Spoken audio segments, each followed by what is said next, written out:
আসসালামু আলাইকুম। এই যে আমাদের ড্রাগন ফল খাওয়া শেষ। এই যে দেখেন ড্রাগন ফলের মালিক ড্রাগন ফল খাইছে।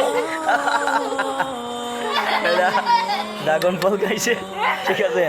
এই যে ভাই দেখেন প্লেটে ড্রাগন ফল নাই, এই যে মেয়েটাও ড্রাগন ফল খাইছে, ঠিক আছে। ওই যে ড্রাগন ফল খাওয়ার আনন্দটাই অন্যরকম। দেখুন মাশাল্লাহ মাশাল্লাহ মাশাল্লাহ, আমার বলার জন্য সবাই দোয়া করবেন। আমার ছেলে ওই যে ড্রাগন ফল খা, এই যে দেখুন ড্রাগন ফল খাওয়া, ঠিক আছে। ওর জন্য একটা ড্রাগনের কেতে লাগাইতে হইব, বুঝতেছি।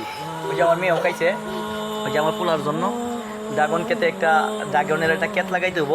বাবা গাছ আনাম নে ড্রাগনের, আরো খাইবা ড্রাগন? আবু তাসকিন আরো খাইবা ড্রাগন? আরো খাইবো আমার ছেলে, আরো খাইবো। কয়টা খাইবা? হ্যাঁ গনো গনো, কয়টা খাইবা কও? কয়টা খাইবা? 5টা খাইবো আমার ছেলে, 5টা খাইবো। যাই হোক দোয়া করবেন আমার ছেলে যেন হাফেজ মাওলানা মুফতি মুহাদ্দিস হতে পারে। আল্লাহর কাছে দোয়া করবেন। আসসালামু আলাইকুম রহমতুল্লাহ।